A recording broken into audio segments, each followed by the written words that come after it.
अस्सलाम वालेकुम नाज़रीन, मुबाहिसा में आप सभी का खैर मकदम है। मैं हूं आपका मेज़बान सैयद बाकर। आज के इस प्रोग्राम का आगाज़ करेंगे छत्तीसगढ़ से और ये बुनियादी तौर पर सवाल होगा कि हर मरतबा इनकाउंटर हो रहा है और फिर उसमें हलाकतें हो रही हैं, इधर फौजी सिक्योरिटी एहलकार हों या फिर उधर माओइस्ट हों, और फिर हर मरतबा हमारे वज़ीर दाखिला का ये बयान ज़रूर सामने आता है कि हमने तकरीबन जो मिलिटेंसी है, दहशतगर्दी है या फिर माओइज़म है या नक्सलिज़म है, इस पर हमने कंट्रोल कर लिया है। लेकिन फिर एक मरतबा ये जो ताज़ा झड़प हुई है छत्तीसगढ़ में, जिसमें 22 माओइस्ट मारे गए हैं, जिसमें एक हमारे सिक्योरिटी एहलकार की भी जान गई है, तो हम ये देखेंगे कि क्या माओइज़म, नक्सलिज़म ये ख़त्म वाक़ई कर दिया गया। अगर ख़त्म कर दिया गया तो फिर क्या वजह है कि हर चंद दिनों में हम देख रहे हैं कि झड़पें हो रही हैं और झड़पों में बड़ी तादाद में वो माओइस्ट मारे जा रहे हैं और फिर हमारे फौजी एहलकार, सिक्योरिटी एहलकार भी मारे जाते हैं, उनकी जानिब से भी बड़े हमले हो रहे हैं। इस पर हम बात करेंगे और फिर बात करेंगे कि किस तरह से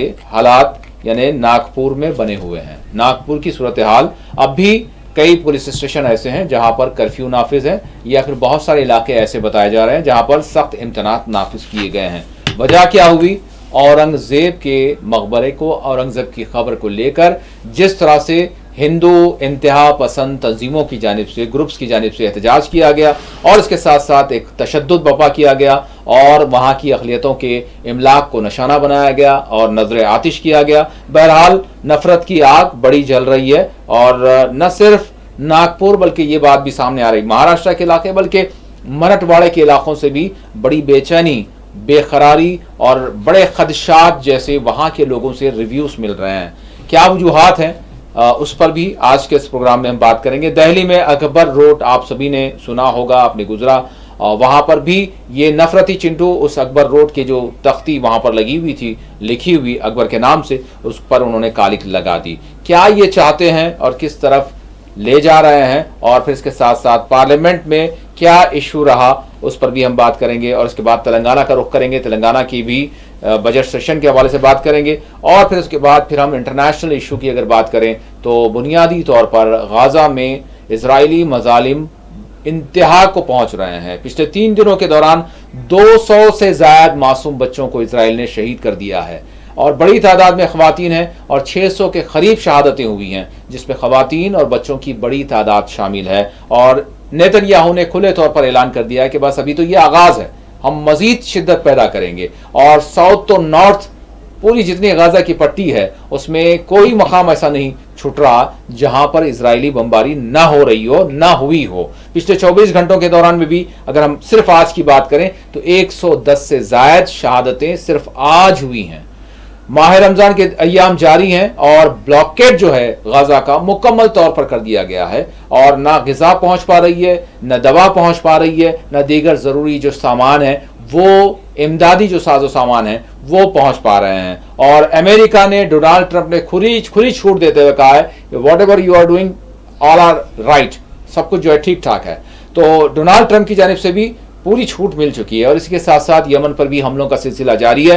हूसियों ने भी अपनी हिम्मत को यानी ना हारते हुए, हम कहेंगे कि शदीद तरीन हमलों के बावजूद, उन्होंने कहा है कि हम फ़लस्तीनी भाइयों की तायीद को जारी रखेंगे, हम पीछे नहीं हटेंगे। और उन्होंने सुपरसोनिक, हाइपरसोनिक मिसाइल जो है तेल अवीव की तरफ, बिन गोरेन हवाई अड्डे की तरफ दागा। बहरहाल इसराइल ने कहा कि इसको नाकारा हमने बना दिया, लेकिन हूसियों का यह दावा है कि हमारा ये हिट किया और इसने इजरायली जो हदफ था हमारा उसको निशाना बना और वहां पर कुछ जख्मी हुए हैं, हलाकतें हुई हैं। लेकिन इजराइल इसको नहीं मान रहा। लेकिन साथ ही साथ बेंयामिन नेतन्याहू अंडरग्राउंड हो चुका है और उसने अहकामात शदीद नौयत के दे दिए हैं कि गाजा में क्या क्या करना है। इसी के साथ मगरिबी किनारा से तशवीशनाक, बड़ी हौलनाक खबरें मिल रही हैं, वहां पर बड़े शिद्दत के साथ क्रैकडाउन किए जा रहे हैं और फलस्तीनियों के घरों में घुसकर इन्हें कहा जा रहा है, बगैर यानी सरकारी अहकामात के, फौज ये कह रही है कि घर छोड़ दो।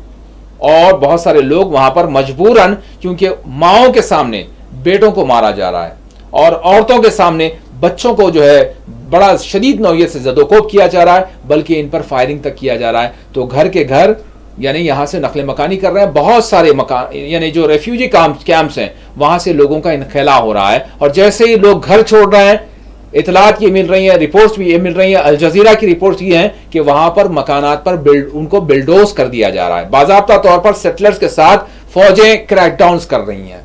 ये मगरिबी किनारा की सूरत हाल है। और इसी के साथ बैतुल मुक़द्दस की बात करें, अल क़ुद्स की बात करें, जिसको यरूशलेम ये कहते हैं, वहां पर भी बड़े पैमाने पर फ़लस्तीनियों को हिरासानियों का सामना है मस्जिद अक़सा में दाखिल होने के लिए, और बड़ी तादाद में फ़लस्तीनियों की गिरफ्तारियों का मामला चल रहा है।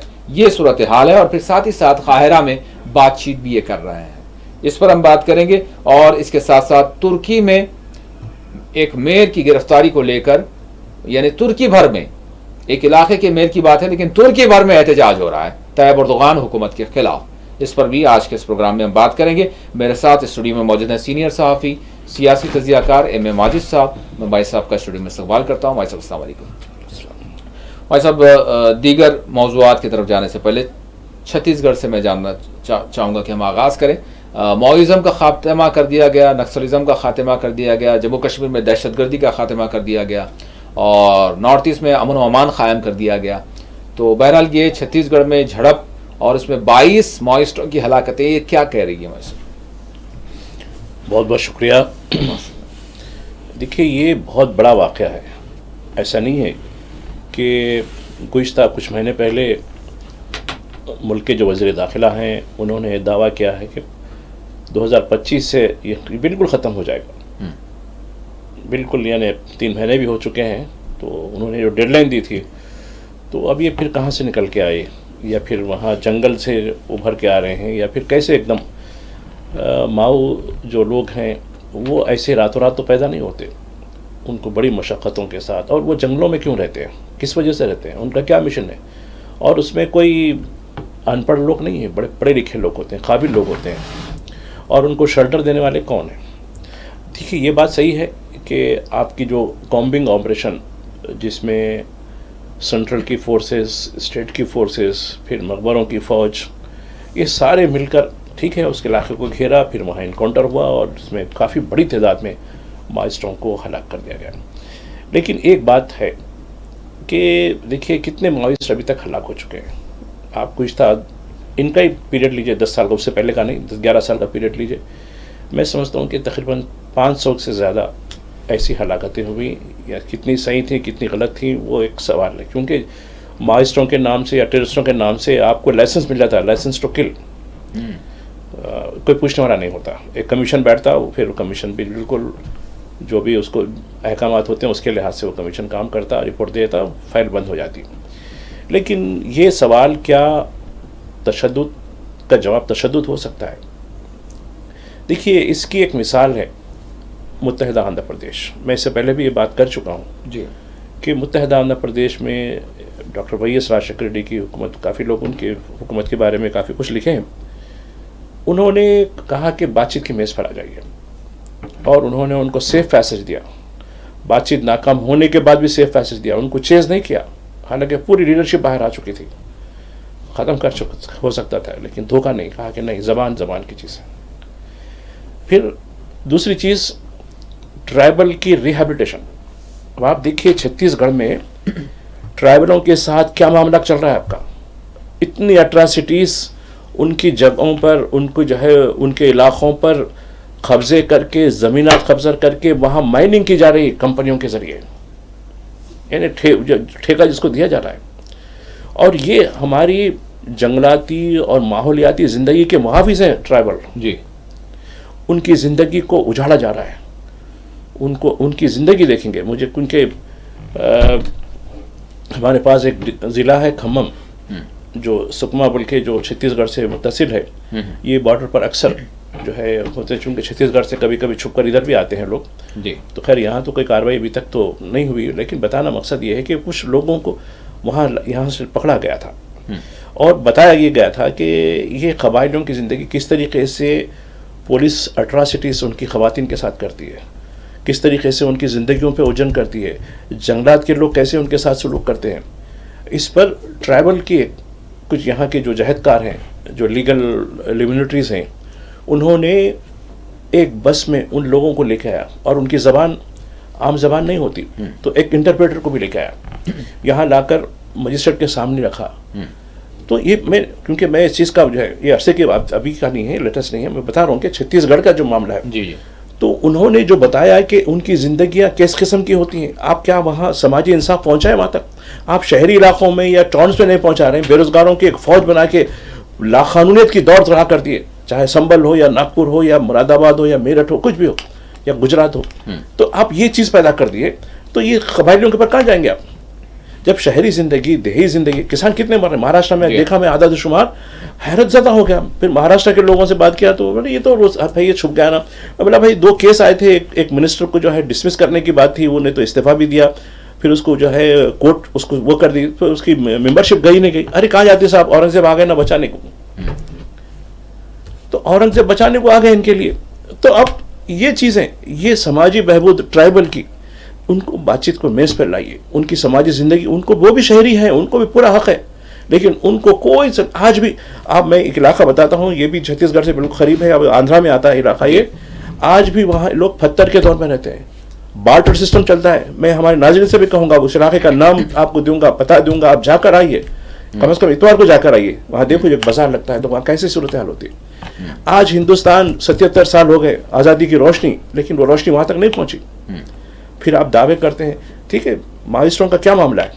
माओइस्ट लैंड रिफॉर्म चाहते हैं, माओइस्ट चाहते हैं कि ट्राइबल लाइफ, SC ST, ये जो लोग हैं, पिछड़े लोग हैं, उनको भी जो है मेन स्ट्रीम में रखने की ज़रूरत है, और ट्राइबलों को उनका जो अपना जो कल्चर है उसके तहफ़्फ़ुज़ की ज़रूरत है। आप तो बिल्कुल ख़त्म करके रख दे रहे हैं। तो ये चीज़ होने वाली है, इसमें कोई नहीं है। और जो दावे हैं, इनके दावे कल के जब पूछेंगे 26 आ गया साहब, अभी तक ये माओइज्म ख़त्म नहीं हुआ, नहीं जी, वो जुमला था ना हमारा, बस ठीक है, चलो ख़त्म, जुमला है, अब उसके बाद कोई क्वेश्चन नहीं कर सकते आपको, वैसे भी प्रेस कॉन्फ्रेंस करते भी नहीं ना आप, जुमला है बोल के चल जाते। लेकिन ये सूरत हाल हमको नज़र आ रही है। भाई साहब, पार्लियामेंट के जो रुदाद है वो क्या नज़र आ रही है आपको, और इस हवाले से भाई साहब? देखिए, अब पार्लियामेंट ऐसा हो गया कि ये बहस एक हमारे जो बजट, फाइनेंस बिल्स, ये मंजूरी का हो गया, और थोड़ा जुमलेबाजी करने का हो गया। असल जो हमारे जो मामलात हैं, यानी देखिए आज हमारे रुपए की वैल्यू बैनुल-अक़वामी करेंसी के मुकाबले में क्या हो गई जी। आज हमारे पास गोल्ड और बुलियन रेट क्या चल रहा है वो देखिए, और हमारे पास आज जो बेरोजगारी का क्या मामला चल रहा है, किसानों की सुसाइड का क्या मामला चल रहा है, किस तरीके से मिस गवर्नेंस चल रही है, लाक़ानूनियत चल रही है। अभी तो ऐसा हो गया उत्तर प्रदेश के इलाके से, जो बुलंदशहर या कुछ नाम है, कि एक शख्स ने अपने मुसलमान पड़ोसी के खिलाफ केस डाल दिया कि ये गोश्त पका रहा था। वजह क्या है? वो उसका घर खरीदना चाहता है, उसको वहाँ से निकालना चाहता है। पुलिस आई, पकड़ के चली गई। अभी नागपुर का भी अपने जिक्र किया, नागपुर में जो लोग थे ही नहीं, उनको घरों से नौजवानों को पूरे निकाल के लगा दिया गया। फिर एक तस्वीर 3 दिन से वायरल कर रही, फहीम फहीम फहीम करके, वही तो यानी सुबह से शाम तक जो दंगे करे आप, जो पुतले जलाए, वो प्री प्लान उसने करवाया, उसी का नाम रोशन। वही यानी विलन जो होगा, औरंगजेब से लेके आज का मुसलमान भी, ये हो विलन मुसलमान को बताया जाता है। यानी मुसलमान का नाम होते, अब ऐसी चिढ़ हो गई लोगों को, यानी ये तो विलन है साहब, इनसे बात भी नहीं करना, इनके बाजू बैठना भी नहीं। ये सिचुएशन इन्होंने पैदा कर दी। ये मामले पार्लियामेंट में नहीं आएंगे। पार्लियामेंट में अगर कोई मामला उठाने की कोशिश की गई तो यह है जो है उसको जो है किस तरीके से या तो उनको ऐवान के बाहर कर देंगे। और आप देखिए 2-3 चीज़ें बड़ी इनकम टैक्स का कानून है, ठीक है, वह कानून अपनी जगह होगी जी। इनकम टैक्स के कानून में क्या गुंजाइश रखी कि आपका पर्सनल डाटा तक एक्सेस हो जाएगा। यानी आप जो कुछ आपके सोशल मीडिया पे या के जो भी इंस्टाग्राम, जो भी 7-8 किस्म के आपके जो सोशल प्लेटफॉर्म्स है, उस पे आपकी जो ट्रांजैक्शंस होती है, चैटिंग होती है या कुछ मामलादारी होती है, इनकम टैक्स कभी भी शक की बुनियाद पर आपको एक्सेस कर लेगा, वो रोक नहीं सकते। कानूनी तौर पर उसको इम्पावर कर दिया गया। ये शहरी आज़ादियों के ऊपर कितना बड़ा खतरा है हमारे, ये एक बड़ा, ठीक है। वक्फ बिल के बारे में क्या होगा क्या नहीं होगा, एक तमाशा तो वो तो चलेगा, लेकिन इसको ख़त्म करने के लिए अब आप देखिए जुनूब में एक बड़ी कॉन्फ्रेंस होने वाली 2 दिन के बाद जी हाँ। अब उसको डिमोनेटाइज करने के लिए, यानी उसको पीछे डालने के लिए पूरे खेल चला जा रहे, हर तरीके के खेल चला रहे हैं। कहीं महाराष्ट्र में जो कुछ हो रहा, कहीं यूपी में कुछ हो रहा, तो ये इनकी नीयत साफ नहीं है और ना ही ये सही गवर्नेंस करने के काबिल है। बस नफरत नफरत नफरत। मैं एक हिस्टोरियन को सुन रहा था कि उन्होंने कहा कि ठीक है, संभाजी हजीराव जो है वो उनको जो है वहाँ उनका बेटा जो है, जो कैप्टू थे मुगल के, उनकी रिहाई हुई। रिहाई होने के बाद वो अपने मुकाम पर गए और उनके जो मामला थे वो औरंगज़ेब की खबर पर जाकर उन्होंने जो है ताज़ियत की थी जाके। और तकरीबन 100 साल तक मराठाओं ने नादिर शाह के हमले के बाद पूरी तरीके से जो है मुग़ल सल्तनत को कमज़ोर करके रख दिया। मुग़ल का जो बादशाह इनका पिट्ठू हो गया। कभी भी इन्होंने कभी खबर, बल्कि हर तरह, जब भी जो पुणे में इनका हेडक्वार्टर था, पेशवा होते थे इनके, मराठों के पेशवा। आप पढ़िए, हिस्ट्री पढ़िए, हिस्ट्री हम किताबों में नहीं व्हाट्सएप पे पढ़ रहे, तो यही होता है, या फिल्मों में जो कुछ है। पेशवा की तरफ से उनकी जो है बरसी के दिन फूल का जो है नजराना पेश होता है। खुद पेशवा के अकाउंट में लिखा हुआ है, यानी उनके पास जो मोहरिर होते हैं, दरबार के मोहरिर होते हैं, उसमें जो है कि हाँ इनकी खबर पर जाके फूल फला दिन आता है, फला दिन लेके चढ़ाना है।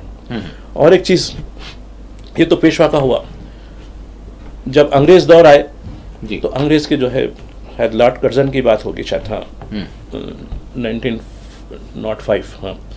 तो वो जब कह रही है इतना बड़ा बादशाह जो कई मुल्कों पे इसकी हुकूमत, अफगान खंदार से लेके म्यांमार तक इसकी हुकूमत थी, और ये बादशाह काली मट्टी की ज़मीन पे बैठा हुआ है। तो उन्होंने कहा कि नहीं, मैं इसको सलाम करता हूँ, बल्कि ये 4 दीवारी बनाई संगमरमर की। उन्होंने कहा कि नहीं टोम बनाऊंगा। तो वहाँ के जो निगरान कार थे, नहीं साहब उनका ये जो है वसीयतनामा है, उन्होंने ये खुला तौर पर कर दिया है। बल्कि एक फ़ारसी का वसीयतनामा लॉर्ड कर्जन को बताया कि इसमें उन्होंने बताया कि नहीं, मैं एक मामूली इंसान हूँ, खुदा के सामने मामूली तौर पर हूँ, बस मेरी बख्शिश हो, मुझे खबर को कभी ऊपर से ना ढांका जाए।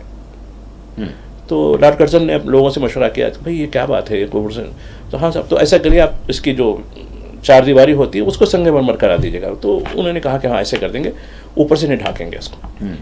तो मैं चाहता हूँ कि लोग देखें, तारीख़ पढ़ें, ख़ुद पेशवा की तारीख़ पढ़ें जी, संभाजीराव, बाजीराव, इनकी जो है, इनकी तारीख़, मराठों की तारीख़ पढ़िए आप, उनके दौर में कैसे थी, कैसे मामला मुग़लों के साथ चलते थे, और क्या वजह हुई कि थर्ड वॉर ऑफ पानीपत क्यों हुई, ये चीज़ें पढ़िए।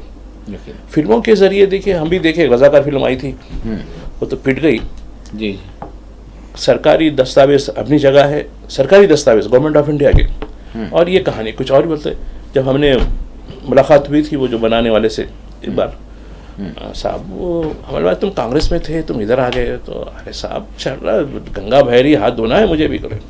उन्हें जो है कश्मीर फाइल बना के इतने करोड़ कमा लिया, उन्हें इतने करके इन्हें इतने कमा लिया, अब मैं क्यों, बोला भाई, बोला कहानी, अरे किसकी भी होंगी भाई, उठा पटंग, मेरे को क्या करना है, खाली डालना है, टैक्स फ्री होता है, मेरे को पैसे आ गए, ख़त्म, बर्खास्त। इनकी नीयत साफ नहीं है। ऐसे लोग जो, अब आप देखिए, मुझे बताया गया शाहबाग के ऊपर तकरीबन 500 करोड़ से ज़्यादा, 600 करोड़ रुपए कुछ कमाए लोग जी। तो क्या हुआ, किसी मराठी किसान जो मारा उसको ले आके कुछ तसल्ली दिए लोग? नहीं, 300 से ज़्यादा किसान मरे, 6 महीने के अरसे में। और ये किसान जो मरे हैं, ये तहसील के रिकॉर्ड से रजिस्टर्ड है जी, रेवेन्यू रिकॉर्ड में है ये। तो मैं बता रहा हूँ, ठीक है भाई, छावा तो कर दिया, ये जो किसान है ये मराठी लोग हैं ना, तो वो 500 या 600 करोड़ जो भी कमाया तो उसमें से किसी को दिया, कश्मीर फाइल बनाया जी, हाँ, किसी कश्मीरी पंडित को कुछ घर बसा के दिया हो, बिल्कुल सवाल। तो ये लोग को अकल नहीं आती, अब नहीं आएंगी, चूंकि ये इतने, चूंकि सोशल मीडिया के ज़रिए, गोदी मीडिया के ज़रिए, हुकूमत की जो पॉलिसियों के ज़रिए इतने मुतसिब हो चुके हैं, इनको दूसरे, अब वो आँख, वो ऐसी जो ऐनक लगा दी गई इनको, वो दूसरा दिखता ही नहीं। तो ये लोग है अकल के अंधे हैं, और अकल के अंधे, खैर आज एक तबके को नुकसान ज़रूर हो रहा है, लेकिन अल्टीमेटली ये खुद अपनी खबर आप खुद रहे हैं। भाई साहब, नागपुर के हालात जिस तरह से ख़राब किए गए, अभी जो इतलात मिल रही है वहाँ से, जो यानी मुतासरा इलाके हैं वहाँ पर गिरफ्तारियाँ, आपने भी कहा गिरफ्तारियाँ बड़े पैमाने पर अमल में लाई जा रही हैं, हिरासानियों का सामना है वहाँ की जो अक़लियतें हैं उनको।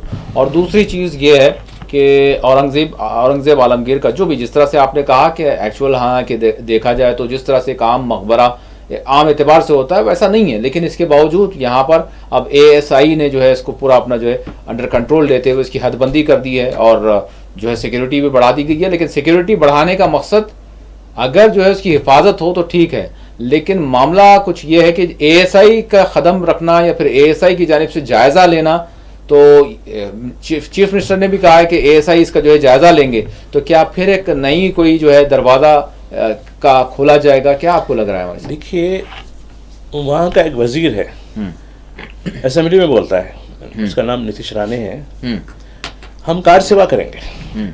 अभी मना कौन कर रहा? हुकूमत आपकी है भाई। बाबरी मस्जिद का जब कार सेवा था तो दिल्ली में कुछ और सरकार थी, जब आपको वो दिल्ली पार्लियामेंट में झूठा बयान दिए, ऐसा कुछ नहीं है। मैं सुन रहा था उस दिन, 2 दिन पहले 4 तारीख को दिसंबर की पार्लियामेंट को तयख्खुन दिया गया था अडवाणी के जरिए, ऐसा कुछ नहीं है। और उसके एक दिन बाद 5 तारीख को पार्लियामेंट के सुप्रीम कोर्ट में ये हलफनामा दाखिल किया गया, ये हम खाली जो है सिर्फ दर्शन के लिए जा रहे हैं, ऐसा कुछ नहीं हमारे पास। और 6 तारीख को क्या होता है दिसंबर की, तो इनकी बात एक कोई भरोसा ही नहीं है, बेभरोसा लोग, जिसका कोई मामला ही नहीं है, सिर्फ नफरत नफरत नफरत, यही इनका ईमान है, यही इनका धर्म है। इनसे कोई तवक्को नहीं है। उसने खुले तौर पर कार सेवा की बात की, ठीक है भाई कार सेवा कर लो, कौन मना करा आपको, ठीक है, आपको में ताकत है, आप डबल इंजन है ना आपके पास, निकाल लो। आप मुसलमान से क्या लेना देना है उसको, क्या वो भी हुकूमत करे, ठीक है। आप उसको जोड़ दे रहे हैं, तुम लोग इसके समर्थक यानी उसके मानने वाले हैं, इसको जाने, यानी उसके जरिए आप एक तबके को नीचा करके दिखाने तेरी औकात क्या है। और नागपुर में यही हुआ।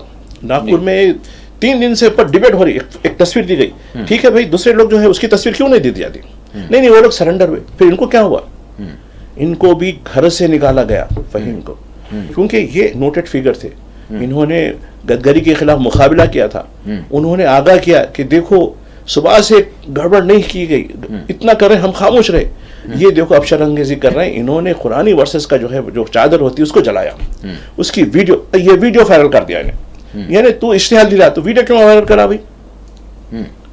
चादर जो जली है वो चादर क्या कुरानी थी, जल गई, वो तो अब साबित कर कुरानी है, तो झूठ बोला, लिहाजा तेरे खिलाफ केस, तू मास्टरमाइंड, यानी ऐसा प्लान कि तूने बना दिया, यानी तू ही बजरंग दल को, विश्व हिंदू परिषद को सुबह से जो है पुतले जलाने के लिए बोलता रहा, क्योंकि प्लानिंग तेरी है ना।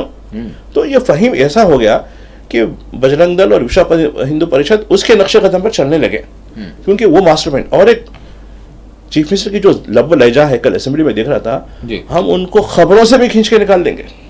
किस तरफ इशारा है, घरों से तो खींच के निकाले। मैं एक घर की दास्तान बताता हूँ, सुने।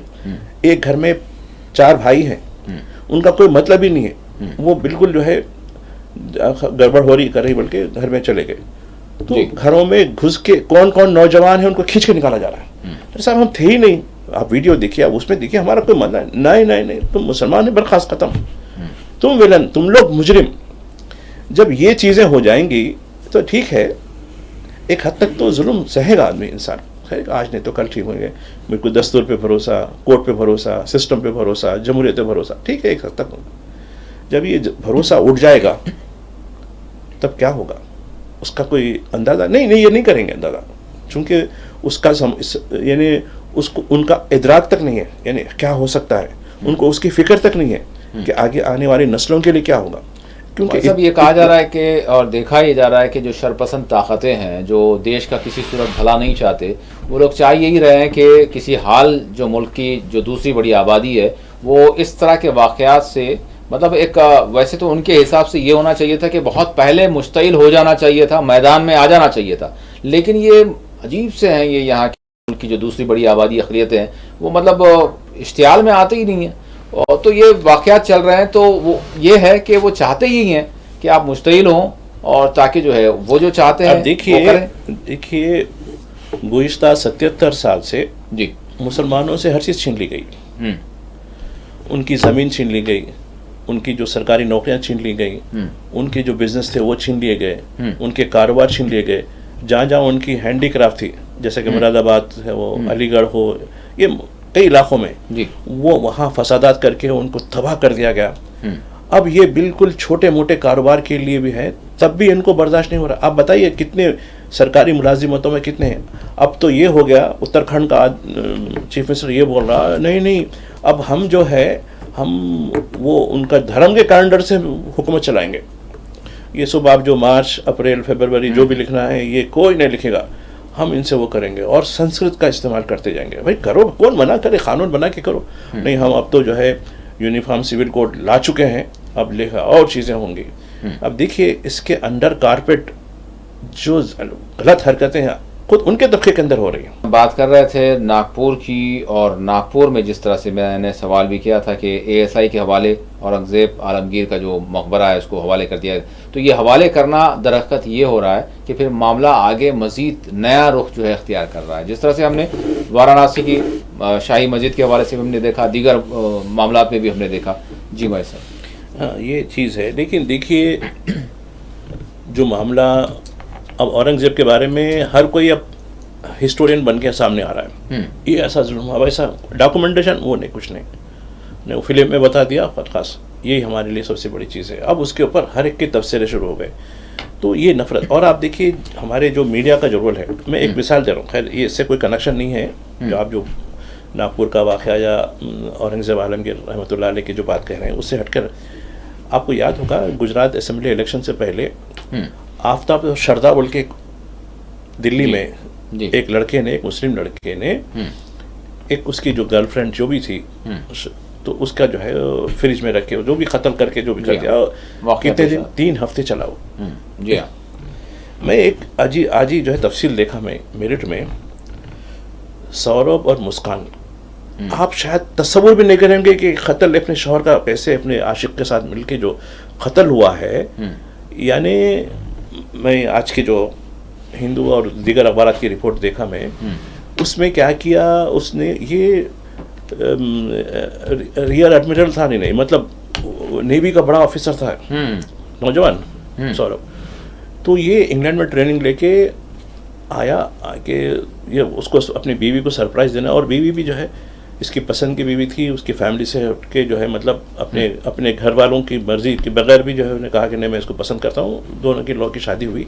मैं ये रेफरेंस इसलिए दे रहा हूँ कि हमारी मीडिया का सोच कैसा है, नई बात नहीं है, मगर ये केस आफ्ताब से जो मिलाया मैं उसके मैं थोड़े ब्रीफ देना चाहता हूँ। तो ये आया कि सरप्राइज देने के लिए 1 हफ्ते 2 हफ्ते की पहले की बात है, तो उस जो सेकंड डे जो बर्थडे था, बर्थडे में उसने जो है कुछ सब्सटेंस लिक्विड में दिया, उससे वो बेहोश हो गया। तो फौरी उसने अपने दूसरे आशिक को बुला के जो है उसका जो है सर अलग कर दिया, वो कर दिया, सब कर दिया। तो अब इसको डिस्पोज ऑफ कैसा करना है, तो क्या करा, एक बड़ा जो ऑयल का खाली ड्रम होता प्लास्टिक का जी, वो लाए, पहले सीमेंट भर थाले, उसमें सीमेंट का 50 किलो का थैला लाए, उसके बाद एक एक चीज़ काट के सीमेंट में मिलाते रहे, एक एक चीज काट के, उसके बाद वो पूरा उनको डब्बे को सील कर दिए। मैं रिपोर्ट देख रहा था, फॉरेंसिक वालों की रिपोर्ट भी देखा मैं, तो सील हो गया। उसके बाद वो आशिक के साथ मिलकर शिमला को पिकनिक को चले गई, वो घर में डब्बा वैसे पड़ा हुआ है जी, सील है उनके, वो भी नहीं सीमेंट में पूरा जो है। 12 दिन के बाद ऐश करके वापस आई, आने के बाद क्या समझ में आया कि अपनी माँ को बोल दी, ऐसा कर दिया मैं, कर दी, उसका हमारा जो दोस्त था ना वो मिल के ऐसा, मैं उसका सर काट दी, उन्हें वो कर दिया, ये कर दिया। अरे कहाँ, फिर नहीं, वो पूरा सीमेंट में पूरा डब्बा बना हुआ है, ऐसे रखा हुआ है, ना बो आ रही ना कुछ आ रही है, ये माँ परेशान हो गई। तो इस पे एक डिबेट भी नहीं हुआ जी। आफ्ताब और शरदा पे 3 हफ्ते डिबेट हुआ, 3 हफ्ते मेरे पास रिकॉर्ड है जी, कौन से चैनल ने कितनी बार कह बात की, 3 हफ्ते। और इतनी संगीनी, आप देखिए खुद पुलिस वाले जो है वो समिट में पूरा जो है सीमेंट 12 दिन तक उड़ने के बाद सॉलिड हो गई, सॉलिड हो गई, और कोई आजे भी तोड़ के डाले, वो अलग अलग अलग, वो अलग अलग, हर चीज वो मिक्सअप हो गया, उसकी पोस्टमार्टम करने को नहीं आ रहा। इतनी संगीनी, ठीक है मुजरिम का कोई मजहब नहीं, कोई कल आफ्ताब हो, आज ये मुस्कान हो, कुछ उसमें नहीं है, लेकिन तुम्हारी जो मानसिकता, जो तुम्हारी जो साइकी जो है, अगर इसमें एक एंगल मुस्लिम का आ जाता तो बेचारे औरंगजेब को बोलते तुम थोड़ी दिन ठहर जाओ भाई, फिर तुमको लेंगे, फिर तुमको बाद में लाएंगे हम, ऐसा नहीं हम छोड़ेंगे नहीं तुम्हारे को जी, फिर लाएंगे हम, ये पहले ये ले लेंगे इसको जी हाँ। तो ये है। अब रही बात नागपुर की, आपने नागपुर का जिक्र किया और एएसआई के रूल, देखिए एएसआई का क्या रोल है, संभल की जामा मस्जिद में आपको मालूम हो चुका है, हर मस्जिद में, चाहे मस्जिद जो इस्तेमाल में आती है, माह रमज़ान से पहले, रजब या शाबान का, यानी 2 महीने पहले या 1 महीना पहले उसको वाइट वॉश वगैरह जो भी करना है कर दिया, और ये सालों से चली आ रही।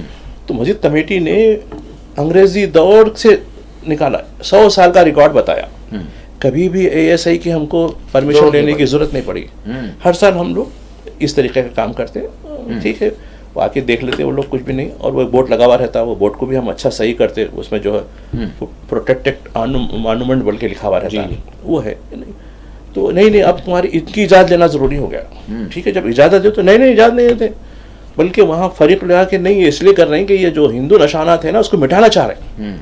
देखिए अदालत में बात हो रही है, अदालत में एक फरीक खुलेआम हठधर्मी जी, फिर बड़ी मुश्किल से अदालत ने कहा कि नहीं वाइट वॉश कराओ, कल कंप्लीट वक्त बता रहे थे जी जी। तो AISI का रोल क्या रहा, रुकावट पैदा करना। AISI का रोल क्या रहेगा, क्या ये बाबरी मस्जिद भी प्रोटेक्टेड मॉन्यूमेंट रहे जी, ठीक है, कानून से उसको जब प्लेस ऑफ वर्शिप एक्ट बनाया गया तो उसमें गुंजाइश रखे थे कि हम इसका बातचीत के जरिए हल करेंगे, बाकी का वो जो जूं का तू रहेगा बोल के वो, तो उसकी हद तक एक AISI को हम कंसेशन दे सकते हैं, लेकिन वो भी प्रोटेक्टेड मॉन्यूमेंट बोल के था जी, वो बोर्ड पता नहीं किधर गया, खत्म हो। तो ये इनकी नीयत साफ नहीं है, ये जो है कुछ भी। और आप देखिए बॉम्बे, क्या नाम उसका कुछ बोलते हैं मराठी में, बॉम्बे म्यूनिसिपल कॉर्पोरेशन को, जो ग्रेटर म्यूनिसिपल महानगर पालिका, हाँ वो कुछ मराठी लफ्ज़ एक जी जी, खैर याद नहीं आ रहा मुझे, मराठी में है, उसका मतलब ये है कि ग्रेटर मुंबई, अच्छा जी, ग्रेटर मुंबई म्यूनिसिपल कॉर्पोरेशन, वो अंग्रेजी में उसका लफ्ज़ होता है। तो उसके भी इलेक्शन करीब है, किसान 300 से ज़्यादा मर चुके हैं, बेरोजगारी रैम्पेंट है। तो ये औरंगज़ेब इनको बचाने के लिए खबर से निकल कर आ गए इनके पास, व्हाट्सएप पे भी पहुंच गए, गोदी मीडिया के अंदर भी पहुंच गए, और वो फिल्म के ज़रिए, तो पूछो उनको को बस फिल्म ही हमारी तारीख बन गई, ऐसा हो गया। तो ये इनकी नीयत पे कभी भी भरोसा नहीं। और ख़ुद चीफ मिनिस्टर बोलता नहीं, खबर को निकालने की ज़रूरत है या रहने की ज़रूरत नहीं है। खुद डिप्टी चीफ मिनिस्टर क्या बोलता है, ऐवान में बोलता है, कौंसिल के उसमें उसके तकरीर सुन रहा था मैं, नहीं उसामा बिन लादेन का कैसा करे थे, ऐसे निकाल के पानी में फेंक देना, इसको कोई रखना नहीं इसकी चीज़ को। और एक चीज़ है, ये मुत्तहदा यानी सब कॉन्टिनेंट का बादशाह था, और सब कॉन्टिनेंट के जितने कंट्री थे उस पर इसकी हुकूमत थी जी। खैर अड़ोस पड़ोस के जो है चिंटू पिंटू है, पाकिस्तान हो या बांग्लादेश हो, क्या हमारे सामने हम करते हैं, लेकिन ये एक दावा भी हो सकता है, नहीं बता रहा हूँ जी। तो ये एक तनाज़ा पैदा कर देंगे उसके बाद। खैर उन लोगों में इतना होश नहीं है, पाकिस्तान के फ़ौजियों के अंदर उतनी अकल नहीं है कि अरे नहीं, ये तो हमारे पास भी हुकूमत थी इसकी, उनके खंदार से लेके खुद अब तालिबान के पास हमारी हुकूमत, इसके पास हमारा बादशाह था रहा, ये कैसे हो सकता है। पाकिस्तान कहेगा हमारा बादशाह था, बांग्लादेश के लोग कहेंगे अरे ये तो हमारे पास भी इनकी हुकूमत थी, ढाके तक भी। तो खैर वो होगा नहीं होगा, चूंकि ये चिंटू पिंटू है, हम तो बड़ा डरा के रख सकते हैं, और ये हमारे से उनका साठगांठ तो होती रहती है पाकिस्तानियों के साथ खास कर। तो इनसे कोई उम्मीद तो नहीं रखते, लेकिन एक आगे चल के एक उबाल पैदा होता, फिर उस पर भी हमारे मसाइल पीछे चले जाते, अब ये हम नया शुरू कर सकते। तो ये आने वाले दिनों में ऐसा भी हो सकता है जी। यानी हालात को पूरा जो है ख़राब करने के लिए एक्सट्रीम फोर्सेस, नफ़रत आमेज़ जो है, नफ़रत फैलाने वाले जो हैं, इनके मकासद क्या हैं, हर मकाम पर हम यही देख रहे हैं, वो इसी तरह से कर रहे हैं। और दुनिया में अमन व अमान के क़याम के लिए, मोहब्बत को जो है आम करने के लिए, ठीक है मफादात होते हैं, लेकिन उसको किसी एक अंदाज़ में जो है इसको हल किया जा सकता है। लेकिन क्या वजह है कि हम देख रहे हैं कि दुनिया भर में इस तरह की ताकतें यानी कि फ़साद बर्पा कर रहे हैं और फितना बर्पा कर रहे हैं और लोगों की जानें ले रहे हैं और क़त्ल-ए-आम मचाए हुए हैं। अब हम गाज़ा की तरफ बढ़ेंगे भाई साहब। गाज़ा में जो कुछ चल रहा है, क्या आपको लग रहा है, अब ये भी रिपोर्ट्स आ रही हैं कि जो कैप्टिव्स हैं वो अंदाज़ा इज़राइल को ये हो गया है कि अब वो कैप्टिव्स बाकी नहीं रहे, ख़ुद इसी की बमबारी में जो है ख़त्म हो चुके हैं। तो क्या अब इज़राइल, जैसे नेतन्याहू ने कहा कि अभी तो दिस इज़ बिगनिंग, यानी कि जितनी शिद्दत के साथ वो बमबारी पिछले 3 दिनों से इज़राइल की जानिब से की जा रही है, तो क्या आपको लग रहा है कि करना क्या चाहता है, मतलब अभी होगा क्या? देखिए जी, शुमाल से लेके जुनूब तक ये पूरी पट्टी तो पूरी कारपेटिंग कर दी है लोगों ने जी। हाँ, ज़रा भी कुछ मामला नहीं। फिर अभी तक ये खोज क्यों नहीं निकाल सके कि कैप्टिव रखे गए, कहाँ रखे थे। अब गुज़िश्ता 15-20 दिन पहले जो कैप्टिव को छोड़ा गया था, वो किस हालात में थे, किन हालात में उन्होंने उन हमास के मुजाहिदीन की पेशानियों को बोसा दिया था, वो भी तो चीज़ है ना जी। हाँ, तो ये इनको इर्क कर रहा है, इन्हें एकदम इनको, अरे भाई ये क्या मामला हो रहा है, ये लोग कहाँ छुपा के रखे, कौन सी बिल्डिंग। अभी ताज़ा इत्तला ये हुई कि हमास ने गजा से भी एक जो है रॉकेट मारा जी। हाँ, फिर इनको मानो ये कहाँ है भाई, तो इनके पूरे हम तो तबाह करके रख दिए, फिर ये कहाँ से आया। तो ये एक मैं समझता हूँ। और रही बात गज़ा में इन जो है, क्योंकि देखिए जालिम की नीयत फतूर होता, उस पर भरोसा नहीं कर सकते। फिर जालिम के साथ एक बड़ा जालिम भी अब आ चुका है मैदान में, पूरी पुष्पनाई कर। हाँ, तो अब ये आगे चलकर अब देखिए, अब ये पूरी दुनिया के लिए भी इम्तिहान हो सकता है। अब ईरान पे जिस तरीके से धौंस जमाने की कोशिश की जा रही है, अब हूसियों के मज़ाइल हमलों से, अब देखिए इनका जो कैरियर जो शिप था, वो एक शिप तबाह हो गया इनका, लेकिन ये बता रहा है कि नहीं उसमें आग लगी, फलां लगी। अब आप देखिए, एक जो है कैरियर जो होता है, वो एक मानो में एक छोटा सा जजीरा होता है एक मानो में। जी हाँ। उसमें जंगी तैयारे रहते हैं, उसमें अमला रहता है, वो रहता है। अब उसमें एक बार अगर डैमेज हो गया तो फिर रिट्रीव हो सकता है, लेकिन ये खबरों में नहीं बताएंगे, क्योंकि जिस तरह आज हिंदुस्तान में खबरों किन की मुट्ठी में रहती, खबरें देना नहीं देना, इस तरीके से पूरी दुनिया में भी जो खबरों की तरसील होती है, वो तरसील आप तक सही नहीं आती। वो तरसील को मैनिपुलेट किया जाता है, कौन सी खबर को हाईलाइट करना है वो किया जाता है, कौन सी खबर को छुपा देना है। लेकिन देखिए, छुपने से सदाकत छुप नहीं सकती, आज नहीं तो कल आएगी। तो अब इनको ये हो गई कि हाइपरसोनिक जो मज़ाइल ये लोग लिए कहाँ से, अब इस पर तशवीश हो के ईरान को हम जवाबदा बनाएंगे। भाई ईरान हाइपरसोनिक उसके पास अगर है भी तो उन्हें कहाँ तक पहुँचाएगा? रास्ते में अरब लोग आपके दोस्त वहाँ बैठे हुए हैं पूरे। जी हाँ। पहले सीरिया था, लबनान तक जाते थे, अब वो भी रास्ता बंद हो गया। लबनान तक जाने का रास्ता नहीं है ईरान को। बिल्कुल। अब ये 3 समंदर पार करके जाना है लोगों को, पूरे निगरान कार बैठे हुए ना, एक तरफ जो है उर्दन है, नहीं ये इस तरफ समंदर के रास्ते पे अगर गए, जी हाँ, तो यूएई बैठा हुआ है आपका पक्का दोस्त है, मस्कत बैठा हुआ है पक्का दोस्त है। कहाँ से जाएगा उस इलाके से आने को, यमन को जाने के लिए ये रास्ते से आना पड़ेगा। बिल्कुल बिल्कुल।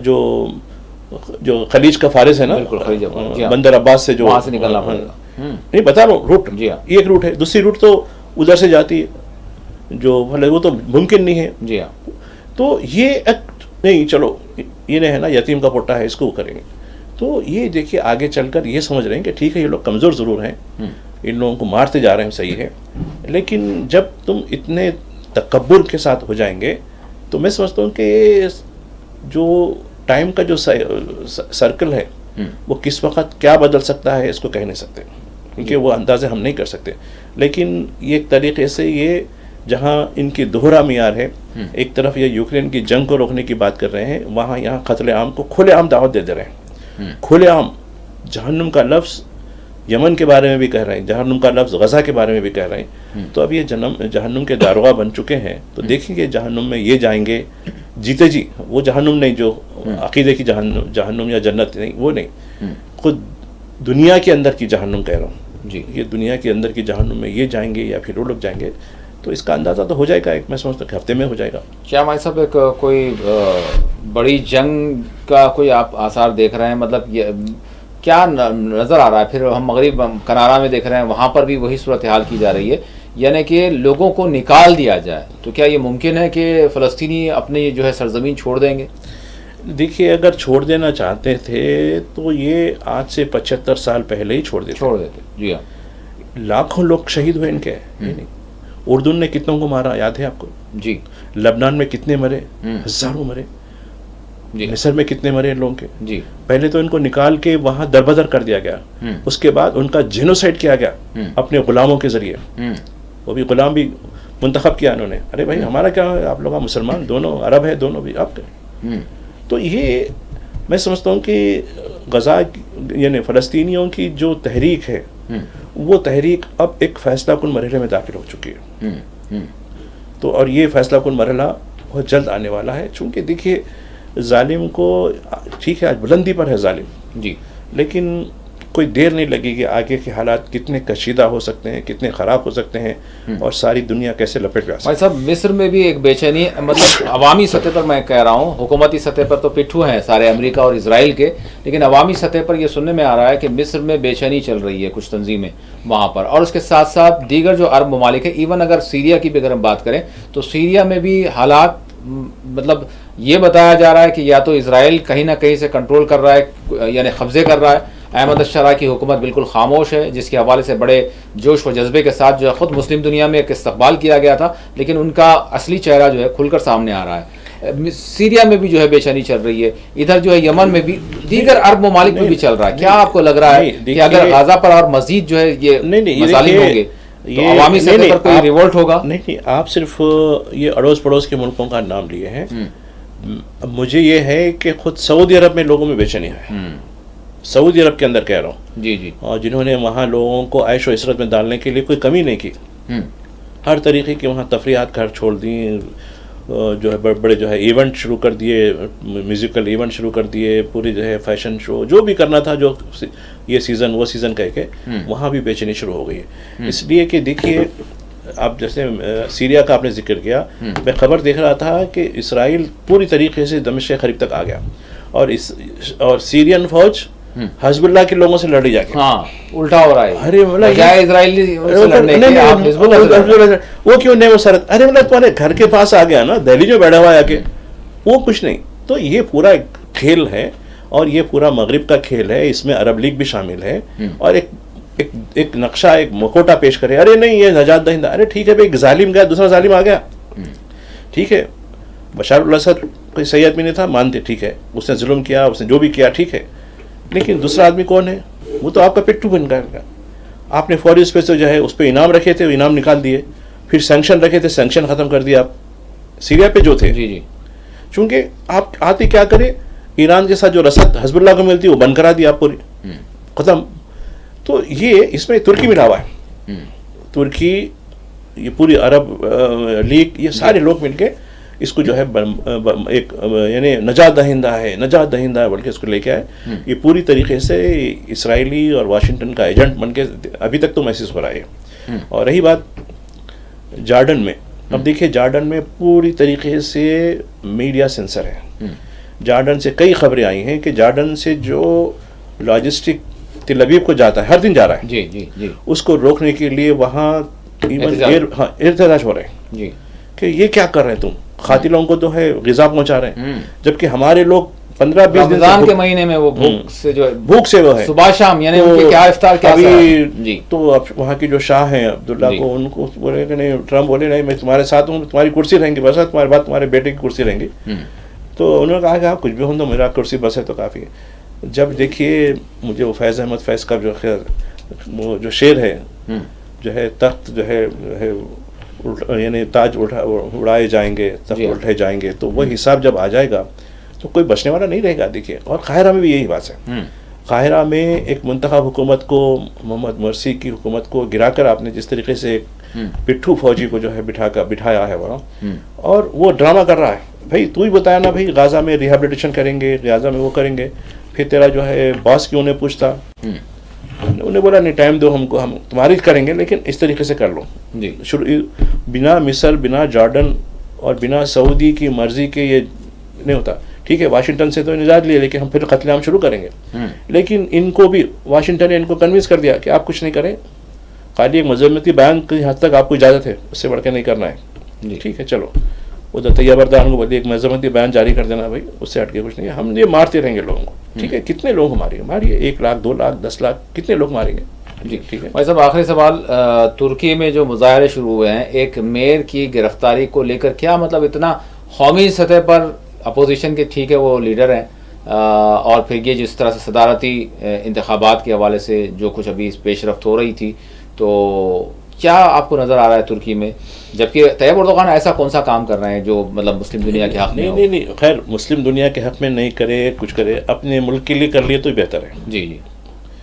जिस तरीके से वहाँ अपोजिशन को कुचला जा रहा है, ठीक है, इन्हों ख़ुद को जो है मुसलमानों का नजात दहिंदा, इस्लाम पसंद, मैंने जो है ख़वातीन को जो है हिजाब की भी इजाज़त दी, असा की भला है, वो इल्ज़ाम लगा रहे हैं कि वो लोग सेकुलरिस्ट हैं, वो है। हाँ भाई होने दो, सेकुलर होने दो, क्या होना है, इस्लाम खुद सेकुलर मज़हब है, तो आपको परेशानी क्यों है? नहीं, वो एक इम्प्रेशन यानी जज्बात से खेलने का, नहीं, वो आगे तो कैसा होगा, उनको जो है किसी ना किसी उन्वान से उनको जो है अपोजिशन को पूरी तरीके से अपना, और इनकी मकबूलियत पूरी तरीके से गिरती जा रही है। और एक इनकी गजा के हवाले से भी, और इनके खुद इंटरनल जो मामला हो रहे हैं, जिस तरीके से ये देखिए यूरोपियन को शामिल करने वाले नहीं हैं, इन्होंने यूरोपियन के सारे कंडीशन को मुकम्मल कर लिया।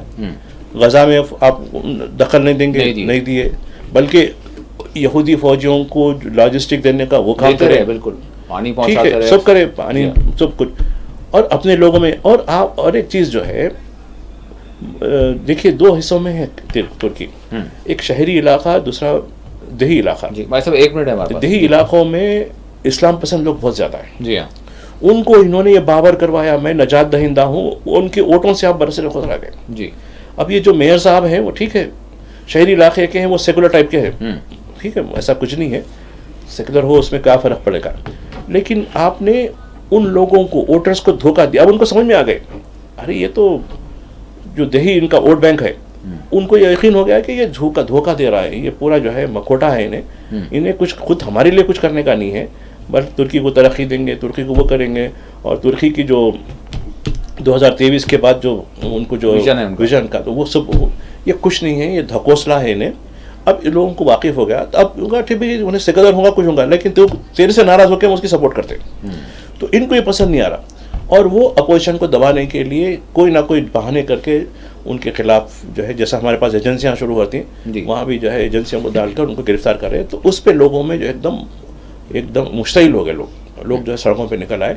तो देखिए, जब कहते हैं ना चुंटी के पर जब निकलते हैं तो उसका अंदाज़ा होता है, तो इस तरीके से अर्दगान के भी पर निकल चुके हैं। तो अब आगे चलकर क्या होगा, उनका सियासी मुस्तकबिल देखना होगा। बहुत बहुत शुक्रिया भाई साहब, आपने वक्त दिया। नाज़रीन, इसी के साथ खुसूसी प्रोग्राम मुबाहिसा अपने अख्तिताम को पहुँचता है। अल्लाह हाफ़िज़।